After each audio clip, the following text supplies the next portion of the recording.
ठाकुर जी के मुखारविंद से जुगल वचन श्रवण करेंगे। प्रजा है एक लहलहाता बाग, तो राजा उसका माली है। कहो वीर बजरंग, अपने मुख से फिर से कहो कि फूली फली मथुरा की प्रत्येक डाली है।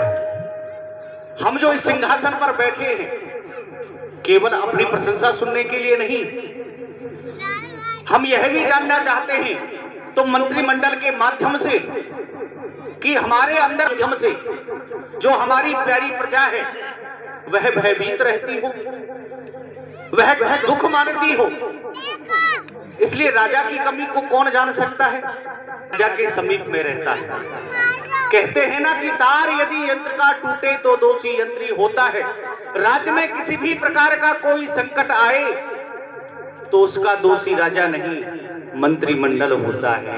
इसलिए ज्ञात रहे, हमारे इस राज्य में किसी भी प्रकार का कोई भी कष्ट प्रजा प्रवासी को नहीं होना चाहिए। और वैसे भी आज का आम दरबार है। महाराज की जय हो। धर्म मूर्ति, हे महाराज, आज आपके राज्य में ये ब्राह्मण कष्ट पा रहे हैं। आपने जो हमसे कहा कि जाओ ब्राह्मणों, जमुना बाग में जाकर के हवन करो, प्रसन्न रहो महाराज। हे विप्रवर, आप तो हमारी आज्ञा को मान करके यमुना बाग पर जो महाविष्णु नामक यज्ञ हो रहा है उस यज्ञ का संचालन भली प्रकार से कर रहे थे, परंतु आज उस यज्ञ को छोड़ करके राज दरबार तक पधारे। आने का कारण महाराज निसंकोच होकर के बताएं भगवान, किसी भी प्रकार का संकोच न रखें अपने हृदय में। क्या कष्ट है? कष्ट महाराज, आपने हमसे कहा जाओ हवन करो। हम हवन शुरू किया था, तुरंत आपके पुत्र आ गए। उन्होंने हवन नष्ट कर दिया और हमारे पोती पत्र फेंक करके जला दिए, जमुना में बहा दिए। महाराज भगवान, आप मेरे इस अपराध को क्षमा करें। देखिए, क्योंकि भगवान, हमारा जो पुत्र कंस है वो नादान है, अबोध है, आपके प्रभाव को, आपके प्रताप को भली प्रकार से जानता नहीं है। और यदि जानता तो ऐसा उत्पात आपके साथ में नहीं करता। फिर भी भगवान, मैं आपको विश्वास दिलाता हूं कि मैं अपने पुत्र कंस को भली प्रकार से समझाऊंगा, और यदि वह समझाने से भी नहीं मानेगा तो मैं राज दरबार में बुला करके उससे दंड दूंगा। भगवान महाराज, हमने केवल आपकी वजह से ही कुछ नहीं कहा, नहीं हम चाहते तो उसको साफ भी दे सकते थे, परंतु महाराज वहां पर आपकी दया। ऐसा न करें, आप मेरे पुत्र को साफ न दें। मैं आपको विश्वास दिलाता हूं कि मैं युवराज कंस को भली प्रकार से समझाऊंगा। महाराज कल्याण पर।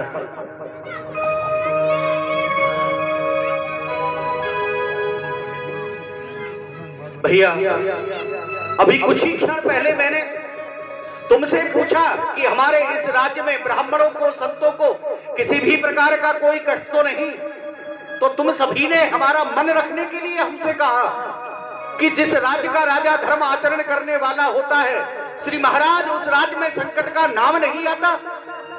अरे जब हमारे इस राज्य में संकट का नाम नहीं है तो आज यह विप्रवर इस राज दरबार तक कैसे आए?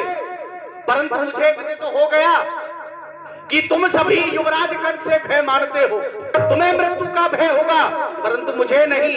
इसलिए मेरी आज्ञा है, हमारा यह आदेश है कि इसी समय युवराज कंस को इस राज दरबार में उपस्थित किया जाए। बुला करके लाओ उसे।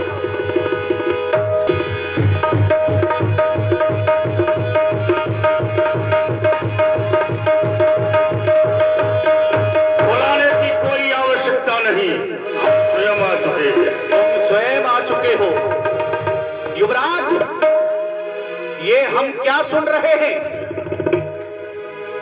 अरे सुना है यज्ञ को मेरी तू विध्वंस करता है, हुकूमत डालकर मेरी अपमान मेरा करता है।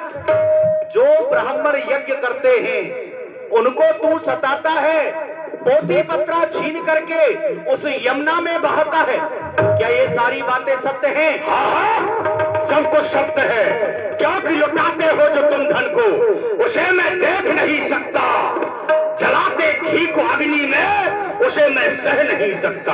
अरे खिलाओ मेरे बहादुरों को जो समय पर काम आते हैं। युद्ध के समय पर ये जान की बाजी लगाते हैं। खिलाना है तो बहादुरों को खिलाओ, व्यर्थ में क्यों लुटा रहे हो? युवराज, तुम अभी नादान हो, अबोध हो, जो अपने पिता से इस तरह से बातें कर रहे हो और क्या कह रहे हो कि हम धन को व्यर्थ लुटा रहे हैं।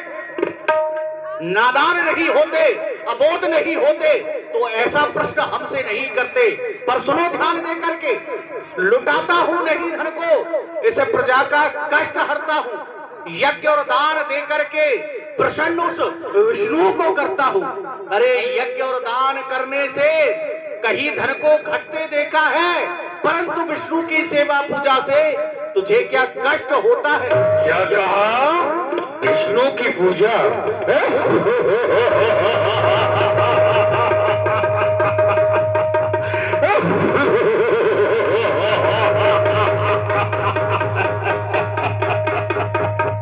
कौन होता है ब्रह्मा? कौन होता है विष्णु? जो कुछ हुआ मैं हूं। मैं ही ब्रह्मा, मैं ही विष्णु, मैं ही शंकर कहलाया हूं। 3 लोक 14 भुवनों में मैं ही एक समाया हूं। जड़ भी धर नहीं सकता वो नारायण मेरे घर में। सदा सोता है मेरे भय से वो खीर सागर में। कौन होता है ब्रह्मा विष्णु? जो कुछ हूं मैं हूं मैं। तुम्हारे अबोध क्या कह रहा है कि ब्रह्मा विष्णु महेश इस संसार में जो कुछ है वो तू है। वाह, तो यही कर्म है ब्रह्मा विष्णु महेश के जो तू कर रहा है।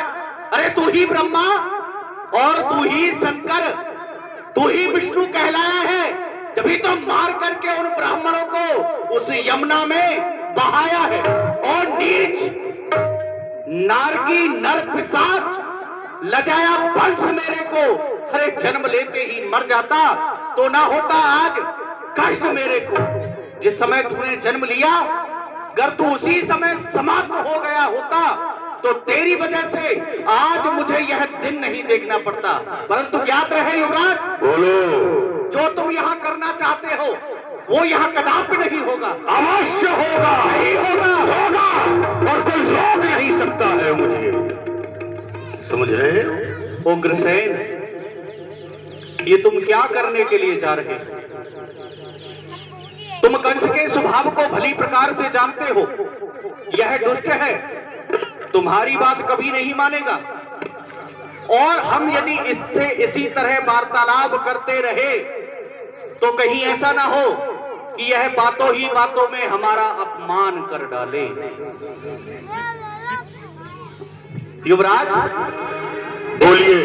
पुत्र, हमारे बाद इस राज्य का संचालन तुम्हें करना है। तुम राजा बन जाओगे। अवश्य। यदि तुम्हारे अत्याचार से भयभीत होकर के यह प्रजा तुम्हारे राज्य को छोड़ करके चली जाएगी तो तुमसे राजा कौन कहेगा? इसलिए सोच समझ करके जो तुम्हारे हृदय को भाए तो वही करो। जाओ, ठीक है, आप भी विश्राम करो। जाओ। सेवक, ठीक है। ये जो हमारी बहन देवकी का जो विवाह चल रहा है वो ठीक ढंग से संपन्न हुआ ना? हमारे यहाँ पर जितने भी बाराती गण आए हुए हैं सभी का स्वागत ठीक ढंग से हो रहा है? किसी को कोई कष्ट तो नहीं? बिल्कुल चिंता मत करिए। जितने भी ये बाराती आए थे मैंने सबको पकड़ पकड़ के घुड़शाला में बांध दिया, घोड़ों को धर्मशाला में ठहरा दिया। उल्टा हो गया। घोड़े घुड़शाला में, बाराती धर्मशाला में। सबके लिए पास में कुआं बना हुआ है, 5 कुंटल चीनी डलवा दी है, ऊपर से नमक भी डाल दिया है। जिससे खून की सफाई होती रहे, जो कीटाणु रोग चल रहे हैं वो आपको इनको नहा लगे, इसलिए नमक डलवाए। चाय में भी नमक डाल के पिला रहे हैं, गला मजबूत रहे। तो जितने भी बाराती आए थे सबको ठंडी ठंडी चाय और गरम गरम लस्सी पिला दी, जिससे जुकाम हो जाए तो हिसाब के लोग बचे, आधे इधर जाएं आधे उधर जाएं, केवल हम रह जाएं। हम अपनी बहन को दहेज देना चाहते हैं। लिखो, हम लिखवा रहे हैं। क्या करिए? इतना दहेज देंगे कि आज तक किसी ने नहीं दिया होगा। लिखो, हम लिखवा रहे हैं। 10,000 घोड़े। 10,000 घोड़े बिना पूछ वाले।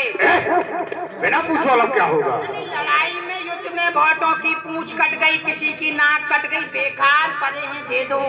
अच्छा अच्छा अच्छा अच्छा, ठीक है। 10,000 हाथी। 10,000 हाथी बिना सूंड वाले। बिना सूंड वालों का क्या होगा? टेढ़ा हाथी मजबूत टिकाऊ रहते हैं। अच्छा, जो युद्ध के काम आते हैं। सर्दी में भी ठंड नहीं लगती। वाह।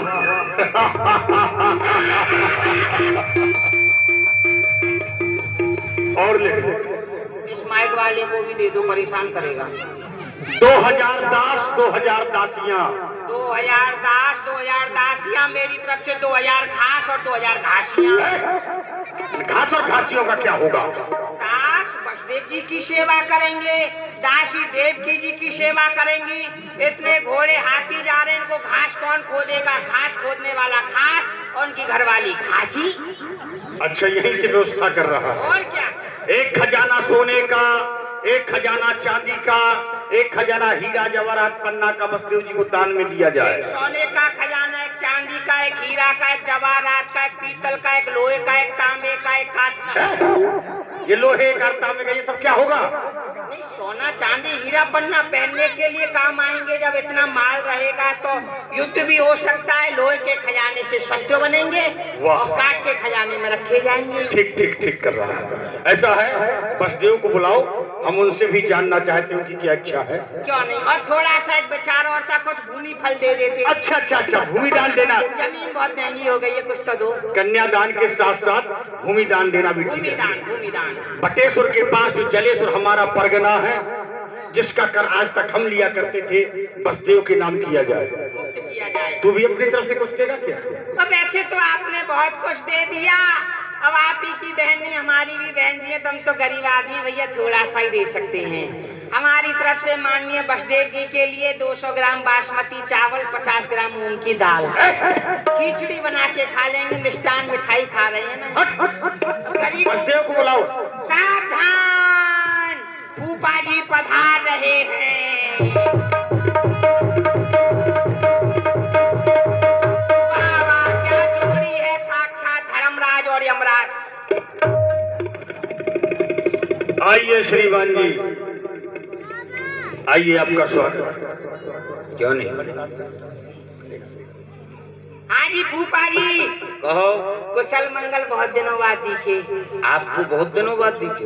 हाँ, बहुत दिन हो गए आपको। आपकी आंखों के आगे ही तो रह रहे हैं, फिर भी आपको आपकी आंखों से नहीं दिख रहा, तो इसमें दोष हमारा नहीं, ये तो तुम्हारी आंखों का फर्क है। नहीं, ऐसा नहीं, हम तो रात में निकलते हैं, दिन में तो हम भी नहीं निकल पाते थे। क्यों? दिन में क्या? नहीं, व्यवस्था में घूमते थे, किसी बात कोई परेशानी तो नहीं, शीतकाल चल रहा है इसलिए। कुशल मंगल। हाँ, कुशल मंगल है। किसी भी बाराती को कोई कष्ट तो नहीं? आपके रहते हुए कोई कष्ट हो जाए, ऐसा हो ही नहीं सकता। रसगुल्ले अच्छे लगे?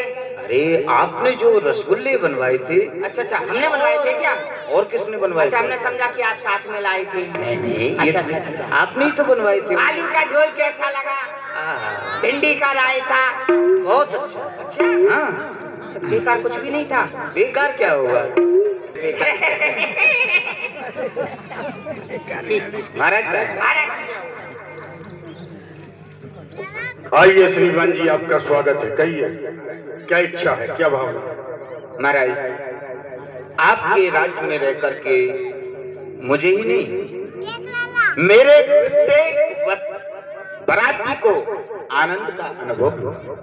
परम अब हम आपके राज्य से जाना चाहते हैं। क्या कहा? प्रस्थान चाहते हैं? हाँ, अभी आए, अभी बैठे, अभी दामन संभाला है। आपके जाओ जाओ ने हमारा तो दम निकाला है। रुकिए तो सही, आनंद लीजिए। अभी आपने देखा ही क्या है, मेरे यहाँ पर 4 योद्धा है जो एक एक जंग जीत सके, जो एक एक योद्धा त्रिलोकी को जीतने की क्षमता रखता है, जिनका की नाम सल, तोसल, मुष्टिक, चांदूर है। उन प्रबल पहलवानों की कुश्ती दिखाऊंगा। मेरे यहाँ पर एक बहुत बड़ा बहादुर योद्धा है जिसका की नाम है कुबलिया पीड़ हाथी। जिस हाथी की टक्कर को देख करके देवराज इंद्र का ऐरावत भी चिक्कार मार के भाग जाता है। उस प्रबल हाथी की टक्कर दिखाऊंगा, यमुना में जल विहार भी कराऊंगा। रुकिए तो सही, आनंद लीजिए। हाँ, क्या कह रहे थे, क्या खाना चाहते हैं? अरे जो कहेंगे वही खाने की व्यवस्था हो जाएगी। दीवान जी खाने के लिए किसने कहा? आपने तो कहा था खाना चाहते हैं। आपको मुझे ऐसा लगे कम सुनता है। हाँ, पहले तो ज्यादा सुनते थे, अब अब कम सुनने लग गए। हाँ हाँ हाँ। तो ये तो प्रभाव है 8 महीने का जो आपने वहाँ रहे, उसका प्रभाव है। हमने कहा कि हम जाना अच्छा, चाहते हैं। नहाना चाहते हाँ। हैं। अच्छा, नहाना चाहते हैं। अरे जैसा मन करे वैसे नहाइए, दिन में नहाइए, रात में नहाइए, नहाइए मत नहाइए पर खाइए जरूर। अरे दीवान जी, हम नहाने के लिए नहीं कह रहे, हम कह रहे हैं कि अब जाना चाहते हैं, प्रस्थान चाहते अच्छा, हैं। विदाई चाहते हैं, जाना चाहते हैं। हाँ। अभी क्या है? अरे आपका तो छोटा मोटा ये विवाह हुआ है। पुराने जमाने में हमारी बहुत बड़ी शादी हुई थी। क्या तुम्हारी शादी हो चुकी है? हाँ, हो चुकी है। मुझे तो ऐसा लगता है कि अभी तक तुम कुंवारे हो। नहीं, लगता तो ऐसा ही हूँ, पर हो गई, हमारा भी काला मुंह हो ही गया आखिर हो में। गया? हाँ, तो जब हमारा विवाह हुआ था तो हमारी ससुराल जब वहाँ से चलने लगे, ससुराल वाले हमारे पैरों में पड़ गए, साले टाले, सासू बासू। सासू बासू? हाँ, बासू क्या है? बासु सास की दूसरी बहन, चचेरी सास, वो बासु। बासु? हाँ। अच्छा। तो वो पैरों में पड़ गए। वो हमसे बोले इतनी जल्दी मत जाइए, क्या है? उनका रोना धोना देख करके कम से कम हम 10 महीने उनके वहाँ पर रहे थे। वैसे 10 साल रहे थे, 10 महीने अभी रह करके आज ही निकल के आए हैं। क्या सम्मान सहित भेजा? नहीं, पूर्ण सम्मान किया। जब तक हमें धक्के नहीं लगाए तब तक हम निकल के नहीं आए। तो ऐसी स्थिति हमारी क्यों बनवा रहे हो कि हम धक्कों से जाएं? उससे पहले तो पहले ही निकल जाएं, उसी में बुद्धिमानी होती है। बड़े लोगों के साथ तो कुछ बहुत बड़ा होता है। नहीं, हम इतना बड़ा नहीं चाहते कि हो हमारे साथ। महाराज, आप जानते हो कुछ विवाह की रीति रिवाज होती हैं जो कि घर जाके ही पूर्ण की जाती है, और फिर आपका और हमारा तो संबंध हो गया। हाँ, आते रहेंगे फिर कभी। ऐसा है, आप प्रस्थान ही चाहते हैं तो आपके चरणों में मेरी प्रार्थना है, कहिए। उसे ध्यान देकर के सुनिएगा।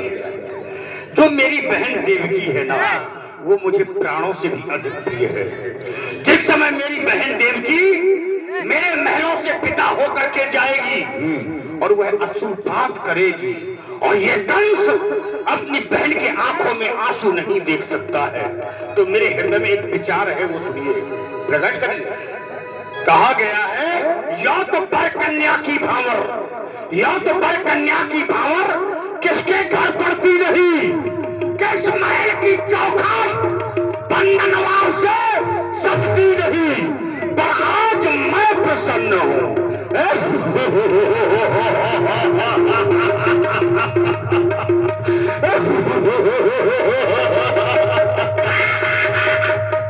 आज मैं प्रसन्न हूँ कि मैं रखवान बनूंगा और अपनी बहन को पहुंचाने आज मैं स्वयं चलूंगा। मेरे हृदय में यही इच्छा है, क्यों नहीं आपको और अपनी बहन को रथ पर बैठा करके उसको पहुंचाने के लिए चलूं, तो कैसा रहेगा? युवराज, आपका बड़ा ही उत्तम विचार है। ठीक है, अब हम भी प्रसन्न रहेंगे कि मथुरा का युवराज कंस हमें विदा करने के लिए स्वयं रथवान बनेंगे। ठीक है, आप अपनी तैयारियां करें। ठीक है विदूषक, क्या करें? सारथी से कहो कि जिस रथ पर वो बैठता है ना, जिस स्थान पर, उस स्थान पर सारथी नहीं बैठेगा, मैं स्वयं बैठूंगा। रथ को सुसज्जित करके ले आए। उससे प्रथम मेरी बहन को लेकर के आओ। जी, जी। एक बार बहन से मिले। सावधान, देवकी जी पधार रही है।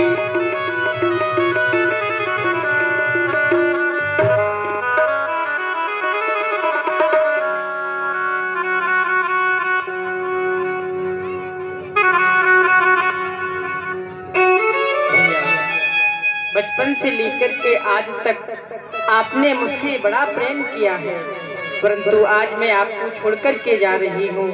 कहीं ऐसा न हो कि मैं आपको छोड़ कर के जाऊं और आप मुझे भूल जाएं। तो भैया आप मुझे भूल मत जाना। कभी ऐसा नहीं।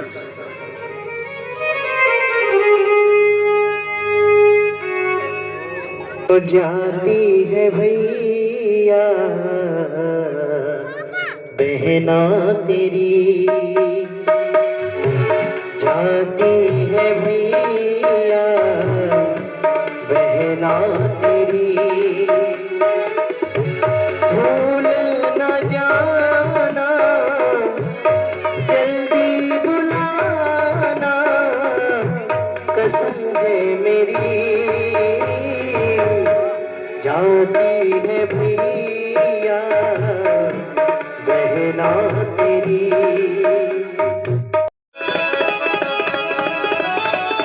उन्हें आकाशवाणी होने लगी, जय सच्चिदानंद। अरे राजा काश, तेरे अत्याचारों से ये पृथ्वी अकुला रही है। क्षीर सागर में शयन करने वाले नारायण को जगा रही है। क्या कहो? मेरे अत्याचारों से ये पृथ्वी अकुला रही है। क्षीर सागर में सोने वाले उस नारायण को जगा रही है। ऐसा क्यों कर रही है? ये हुआ है किसका साहस जो मरे मुझ पत्थर से टकरा कर टूट पड़ा है। आज मैं तुझे खबर में आकर संसार में ऐसा कौन योद्धा है जिसने चलते हुए मेरे वाहन को आज रोका है? अरे कौन बेसुरा चिल्ला रहा है? कौन बोल रहा है? ये कौन बोला और कैसा बोला? कैसा शब्द सुनाया है? बिजली सी कड़क उठी दिल में या काल शीश पर छाया है? अरे बोलने वाले, तेरे शब्दों को मैंने ठीक ढंग से सुना नहीं है। उन्हें बोल के दिखा, तेरे कहने का अभिप्राय क्या है? दोबारा से बोल। मूढ़मंद अभिमानी, फिर से सुन देवताओं की द्वितीय वाणी। विष बहन देवकी के विवाह में तू इतना खुशहाल है, उसी देवकी का अष्टम लाल होगा तेरा काल है। वो भी मेरा काल का बाप नहीं हो सकता, क्योंकि काल जिसका मैं स्वयं ही काल का उद्देश्य हूँ।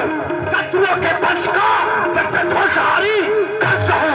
अरे बेटा कालू मौत की का दीवार हो आगे, बेटा कालू मौत का आकार हो आगे, क्योंकि काल की ज्वाला हूँ मैं। इसका महासागर, भूचाल का वेग और प्रारब्ध का चक्कर। मैं जब तक हृदय में शांत हूँ तब तक मलय हूँ मैं।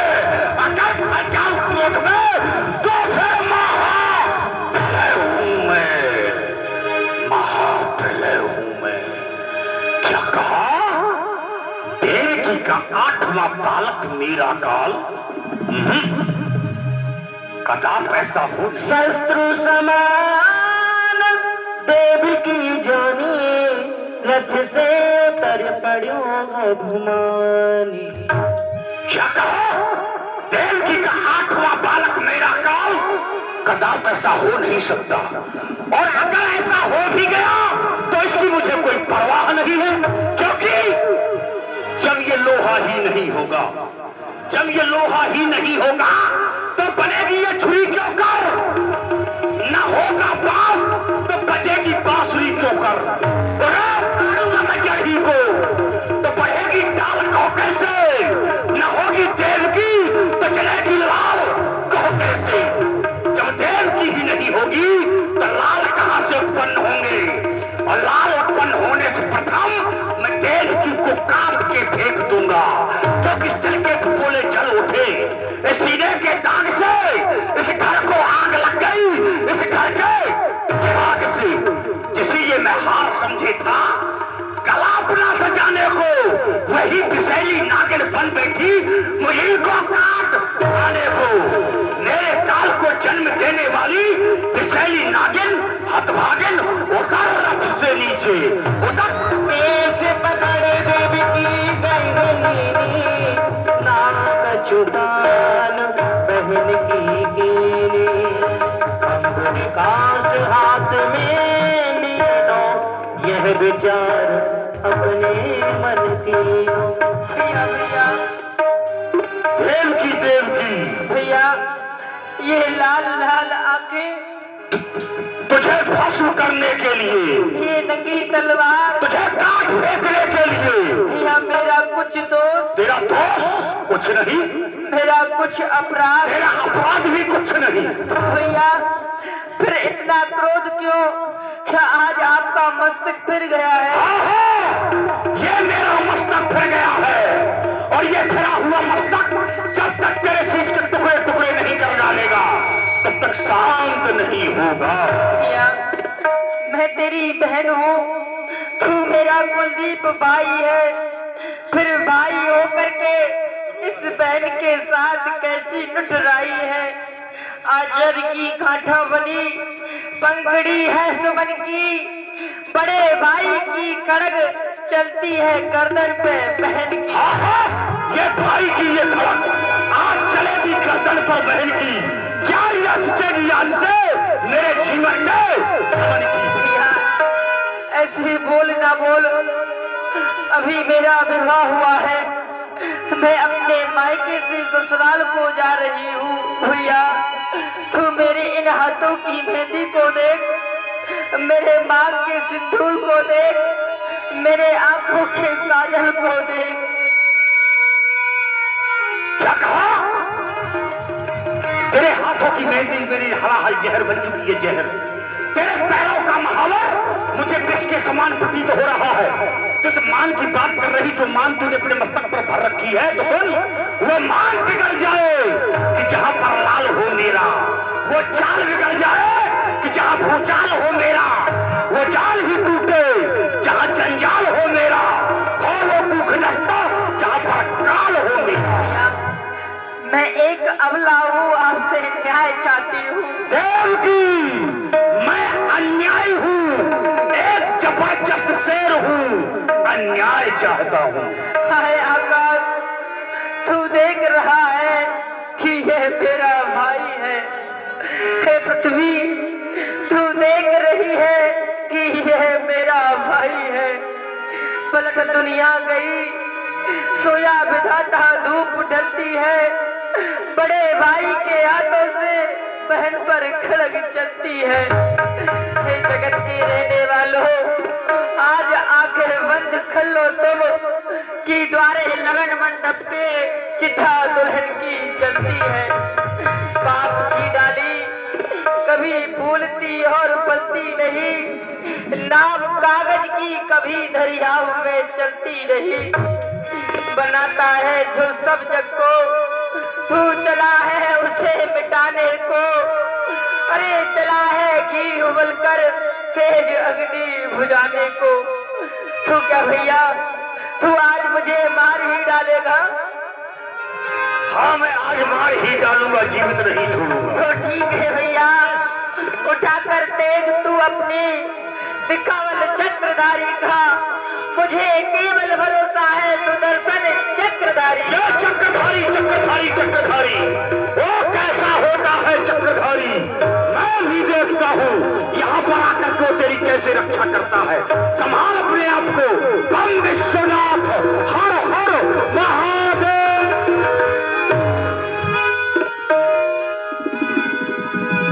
अरे युवराज, ये क्या कर रहे हो?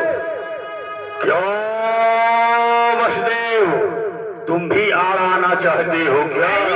श्रीमान, आप ही एक गलत मार्ग पे जाते हो। वो किस तरह? वो इस तरह है, तुम्हारी बहन ये भूपत अभी मंगल के घर में है। अरे जरा सोचिए राजन, बना कंगन भी घर में है। अरे पिया है एक कुल का दूध उसकी तो शर्म रखो। अरे तलवार करो म्यान में, क्षत्रिय धर्म रखो।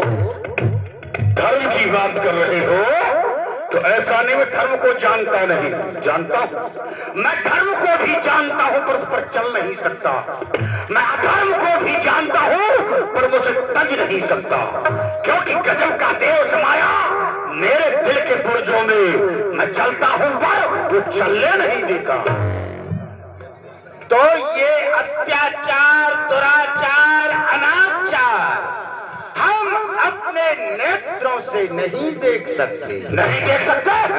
आंखों को खोल लो या फिर मुंह को मोड़ लो। वाह वाह वाह, खोल ले आंखें तो आए पिता संसार में।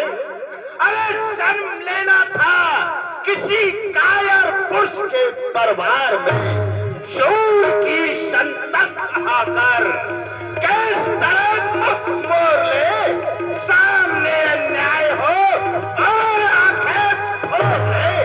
बचदेव, आंखें ना निकालो। राजन, सलाम ना चलाओ। एक ही बजरंग, इनको बंदी बनाओ। ज्यादा ही कुछ बोलता चला जा रहा है, हटाओ पीछे से। मैं सोच रहा था कि इस मंगल स्थान से एक अर्थी उठने वाली है, परंतु एक नहीं, यहाँ से दो अर्थियां उठी। बसदेव, देवकी के साथ साथ तुम भी मरने के लिए तैयार हो जाओ। दोनों को एक साथ ही मारी डालता हूँ। बम विश्वनाथ, हर हर महादेव।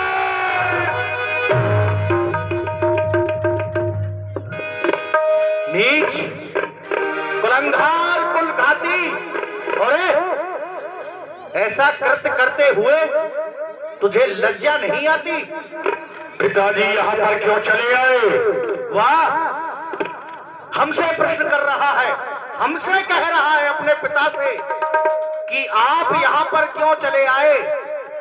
और तू इस समय इन निरपराधियों का रक्त बहाए और मथुरा मंडल का राजा यह उग्रसेन यहाँ आने भी ना पाए। बोल अभिमानी, अभिमान के पुतले, मुझे यह तो बता कि यह दोनों तेरे लगते कौन है रे? जब आप ही यहाँ पर आ गए हैं तो आप ही बता दो ये दोनों मेरे हैं कौन? क्या कहा?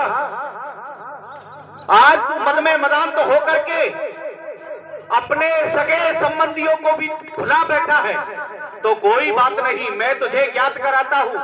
ये तेरी बहन और ये तेरे बहनोई। कदाप नहीं, ये बैल और ये बैरम।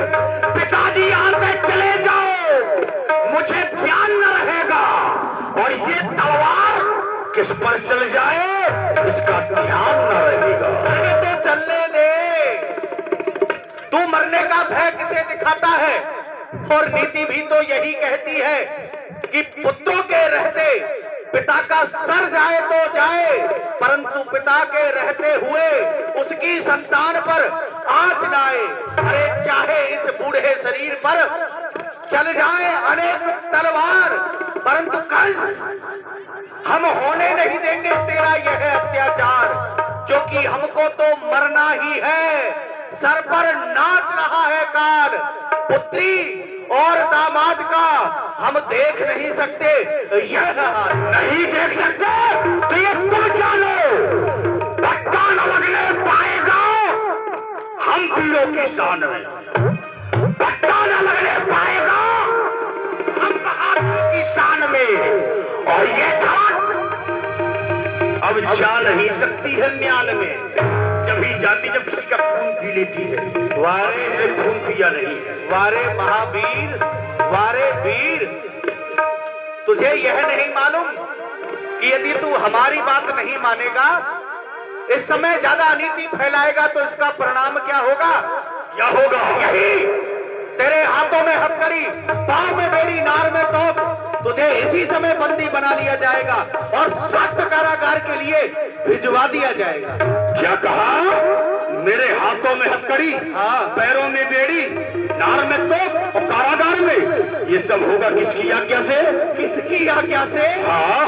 और ये तू पूछ रहा है? हाँ। क्या तुझे मालूम नहीं मथुरा मंडल के राजा इस उग्रसेन की आज्ञा से।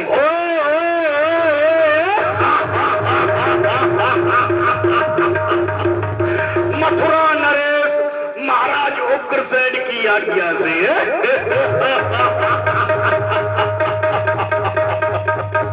कब तक हो आप यहाँ के महाराज?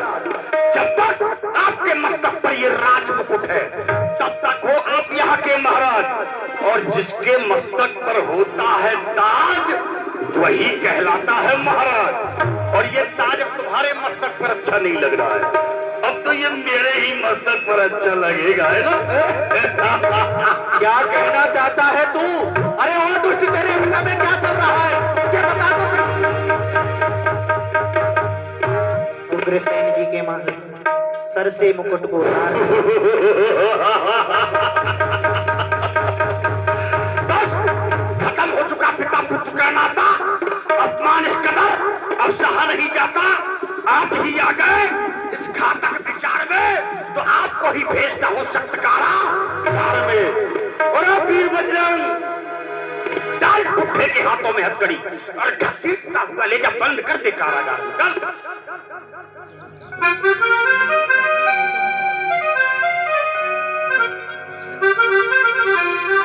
क्यों रे? तूने हमारी आज्ञा का पालन नहीं किया? महाराज, मैंने कुछ समय पहले एक नहीं अनेक आज्ञाओं का पालन किया, लेकिन यह जो मुझे आप आदेश दे रहे, मुझसे आज्ञा कर रहे हो, यह आज्ञा मेरे पालन करने योग्य नहीं। क्यों? क्योंकि जनकी कृपा से मैं इतने से इतना बड़ा हुआ, जिनका नमक है मेरे रंग रंग में भरा हुआ। डालू महाराज पर हाथ तो हाथ दोनों टूट जाए, देखूं महाराज को करी करी नजर से तो आंख दोनों फूट जाए। तो मुझे जान पड़ता है कि तू मूर्ख है, कायर है, जादूगर है। हाँ महाराज, मैं मूर्ख ही सही, लेकिन उससे अधिक नहीं, जो कि एक युवराज होकर के एक छोटे से सेवक को आदेश दे रहा है, उसे मजबूर कर रहा है कि तुम अपने राजा पर अत्याचार करो, पाप करो। एक बुरी कल्पना से काल के वशीभूत होकर के सेवक को आदेश दे रहा है कि महाराज को बंदी बनाओ। महाराज, ना ही मुझे डर आपका है, ना ही डर इस सारे जगत का है, मैं उसके डर से डरता हूं जो सारे जग का करता है। अरे ओ अभिमानी, अभिमान के पुतले, देख इस छोटे से सेवक से कर्तव्य का पालन करना सीख, धर्म के सतमार्ग पर चलना तो सीख। सब सीख चुका, बस इसे सिखाना बाकी रह गया है। मूर्ख, मरने के लिए तैयार हो जा। युवराज, अपने महाराज के लिए मुझे यह तुच्छ भेंट स्वीकार है। आज्ञा पर हर समय तैयार है गर्दन, नीचे झुकी है चरणों में, बलिहार है गर्दन। धर्म पर मर जाना स्वीकार है मुझको, कर छोड़ू अपना धर्म तो धिक्कार है मुझको। क्योंकि अनादर अपने राजा का, अपमान अपने राजा का हम कभी कर नहीं सकते। करे अन्याय जो कोई तो चुप कभी रह नहीं सकते। मैं मरने के लिए तत्पर हूं, स्वीकार है मुझे। मार अपने आप।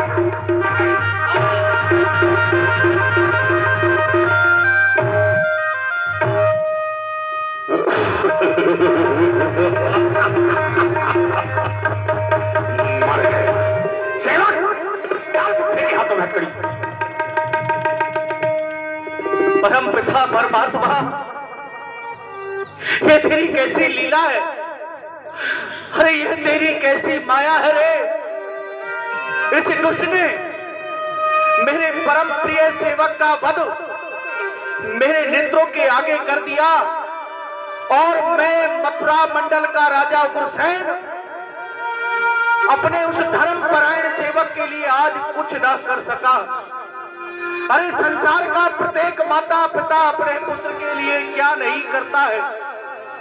पिता बेटे के हित क्या न क्या करके दिखाता है। कलेजे का समझ टुकड़ा सदा बलिहार जाता है।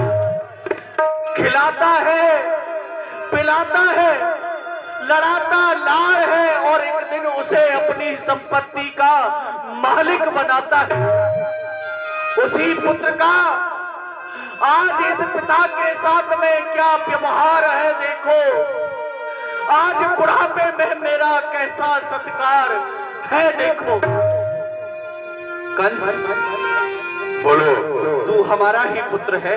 ये संसार जानता है कि मैं ही आपका परम सुपुत्र हूँ। तो तू मुझे एक बात बता, पिता का पुत्र के प्रति क्या धर्म बनता है और पुत्र का पिता के प्रति क्या कर्म बनता है, ये तो तू जानता होगा। जो नहीं जानता हूँ, पिता का धर्म है कि अपने पुत्र को पाल पोस करके बड़ा करे, विद्याध्ययन करवाए, जब विवाह के योग्य हो उसका विवाह कर दे, फिर सारी संपत्ति का मालिक बना करके पुत्र को स्वयं वन के लिए चला जाए भजन करने के लिए। ये पिता का धर्म होता है। और पुत्र का? प्रत्येक पुत्र को यही करना चाहिए जो मैं तुम्हारे साथ कर रहा हूँ। क्या कहा? प्रत्येक पुत्र को यही करना चाहिए जो तू मेरे साथ इस समय इस सभा में कर रहा है। अपने वृद्ध पिता को बंदी बनाए, भरी सभा के मध्य में उसका अपमान करे, उसे नाना प्रकार के दुर्वचन सुनाए, बंदी बना करके उसे कारागार के लिए भिजवाए, तो पिता का भी एक धर्म बनता है। जब संसार का पिता अपने पुत्र के ऊपर प्रसन्न होता है तो उसे आशीर्वाद देता है, और यदि क्रोध होता है पुत्र के ऊपर तो उसे शाप देता है। और मुझे भी विश्वास हो गया कि तू आशीर्वाद का पात्र नहीं, तू तो शाप का पात्र है, और तेरा यह पिता आज तेरे लिए शाप दे रहा है। बूढ़े पिता का शाप है कि तू चैन न पाए। अरे बदला तेरे कर्मों का तेरे सामने आए। जिस देवकी पर, अरे जिस प्यारी देवकी पर आज तू अपनी यह खड़क उठाए, संतान उसी की हो और तेरा अस्तित्व मिटाए। अरे हो परम पिता परमात्मा, पुत्र दे तो सुपुत्र दे, मर जाए कर्म में जो ऐसा कुपुत्र दे, कुपुत्र दे, कुपुत्र। रो रो के सुनाना, ये जेलों को तड़ाना, यहाँ नहीं चलेगा एक भी बहाना। ले जा सेवक इसको।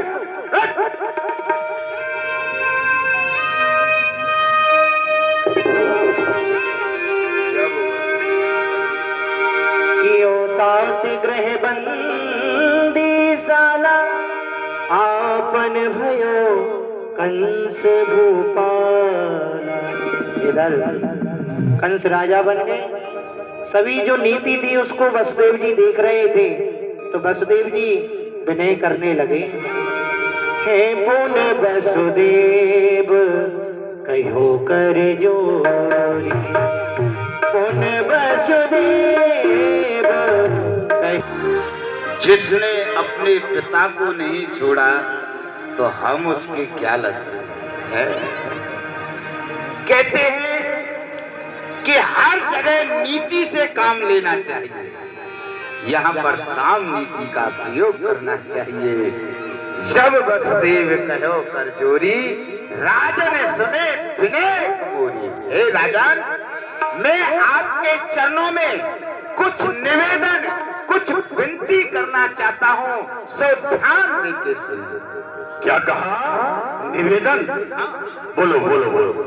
कथा देवी की गोजिन मारो, जाको सुत है काल तुम्हारो।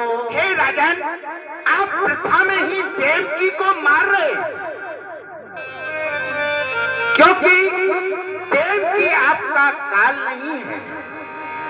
देववाणी में क्या बतलाया था? देवकी के अंश से जो पुत्र जन्म लेगा वह आपका काल है। सब सुत याके हम सो लीजे, जीवदान तुम या को दीजे। परंतु वसुदेव, तुम्हें ये मालूम नहीं है कि देवकी ही तो मेरी मृत्यु का कारण है। और नीति और शास्त्र ये कहते हैं वृक्ष फले जो विष फल लागे, ताहे बने पहले ही त्यागे। जिस वृक्ष में विषैले फल उत्पन्न होते हो ना, उस वृक्ष को काट के फेंक देना चाहिए। जब वृक्ष ही नहीं रहेगा तो फल कहां से उत्पन्न होंगे? देवकी नहीं होगी तो लाल कहां से होंगे? राजन, यदि शरीर में कोई रोग लग जाए तो उसे काट के नहीं फेंका जाता। औषधियों द्वारा उसका सुचारू रूप से उपचार होता है, उसे फेंका नहीं जाता। इसलिए देवकी को मारने से अच्छा है कि उस काल को मारने के लिए आप सोचो। और मैं आपको वचन देता हूं कि देवकी के गर्भ से जितने भी पुत्र जन्म लेंगे मैं आपको दूंगा।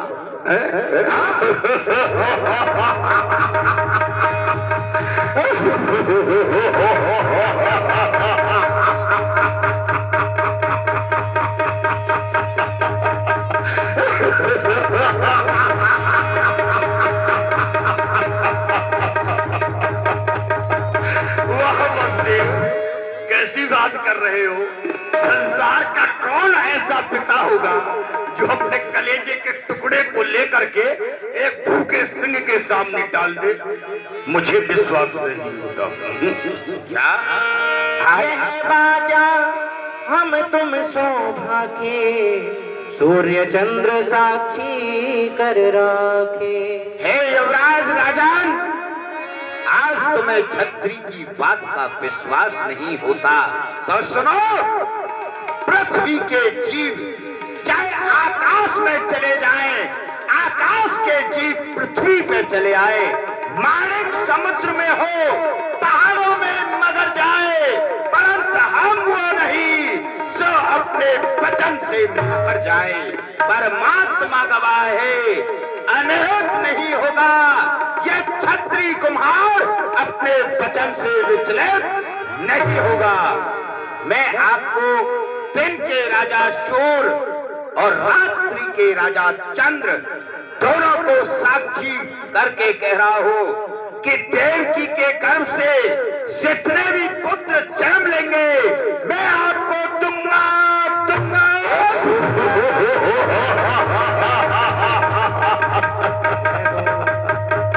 मुझे विश्वास हुआ, परंतु मेरी एक शर्त है।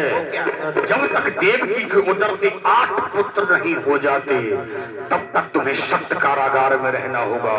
स्वीकार है? स्वीकार है। तो सेवा डाल इन दोनों के हाथों में हथकड़ी और ले जाकर सीटता हुआ बंद कर दे कारागार।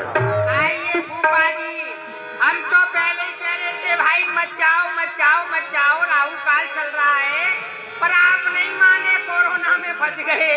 इसमें हम क्या कर सकते हैं? अरे देखो भाई, हम कह रहे थे मत जाना चाहिए, इसलिए तो कहते हैं भाई करोगे शादी होगी बर्बादी। आज के बाद कोई मत करना शादी। चलो आपको मच्छरों से मुलाकात करा देता हूँ। मर्जी के बिना प्रभु की, मर्जी के बिना प्रभु की पत्ता भी ना गिलेगा।